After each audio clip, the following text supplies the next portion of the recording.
Welcome to the final Get Started with Exercises video of Advanced Programming. Today's set aims to re-implement the basic design of the finger tree data structure from the paper by Hinz and Patterson.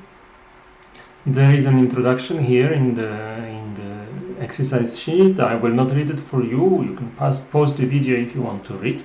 I'll just summarize now that the exercise has two parts. The first 5 exercises are pen and pencil and just aim at understanding the paper, and exercise 6 onwards re-implement the same ideas in Scala and reflect a bit on the differences between Scala and Haskell. So in particular I'd like to start with exercise 7 in this video, simply because exercise 6 has nothing to code. It's a thinking exercise, so I'll leave it to you. Exercise 7 asks us to read section 2.2 in Hinz and Patterson, in particular the concepts about the reductions or the reduce type class. We're going to implement this type class in Scala. You can pause the video now to read the exercise. The exercise says what we need to do. We need to implement the instance of reduce in the marketplace in the reduce.scala file, and then we have tests to test it automatically. So let me start the editor.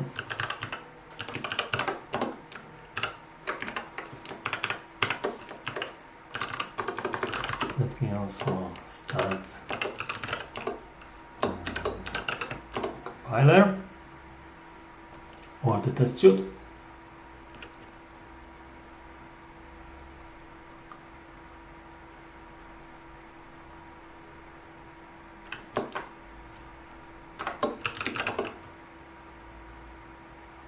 Let's see, hopefully I cloned everything correctly, which means lots of tests will fail. 29 tests failed, that looks about right. That's where you were starting this endeavor this week. And now I need to find the file reduce.scala. It's here. Yep. I want to implement it. So this is our implementation of the reduce type class. Compare it with the Haskell version, it's very similar.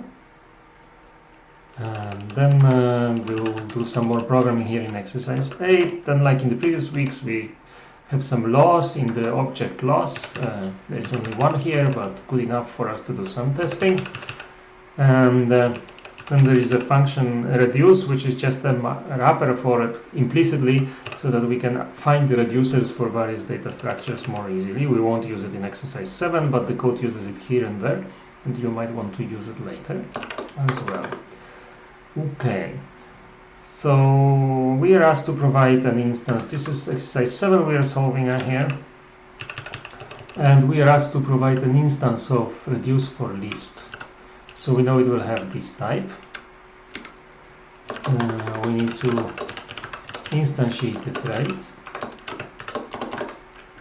Let me visit here in the top again.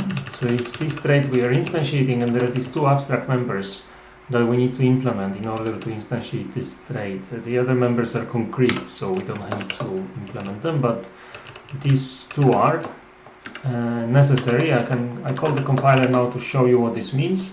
The compiler points out that reduce L and reduce R are not implemented for this particular type reduce list. Okay, so I can paste the prototypes here. Since they're abstract, I don't need to explicitly write override. And okay, I'll put question marks here just for my sanity, because this should compile. Let this thing compile, and then I fill them in. Of course, it didn't compile because I forgot that now in this instantiation, the type that was called F is list. So there is some small corrections here. List. So now I should get a version that compiles. It compiles, but it still fails the tests, right? Because these things are not implemented. Okay, we're going to reduce lists, and if you read the paper carefully, it's kind of obvious that reducing lists is just folding. So as usual, I have some trouble understanding what's the order of arguments for folding in in Scala, I think it's like that, but it's a wild guess. Wow, it compiled, which means about right that B is the first argument is the seed element, so we are starting the seed element at the same place where the reducer got it, and we are folding over the list that we got in here, right? And we're folding this operator that the reducer got. So quite obviously the reduce left is just the fold left for lists. So let's see what this means. I didn't save, so let me save now. Okay, yeah, Scala likes swapping arguments for the left and right fold. So I did. Oh, this didn't work either. Now I am confused. What is going on here? Ah, this guy is called OPL, so maybe Scala doesn't swap arguments. Yep, it looks like it doesn't. It's me who is... Well, it does. The operator has the arguments swapped, right? This one takes A and B, and this one takes B and A, but the fold arguments are not swapped. Okay, and this has managed the thing to compile, and we have now managed to pass 4 more tests. These are precisely these tests. We tested the reduction of list in several monoids.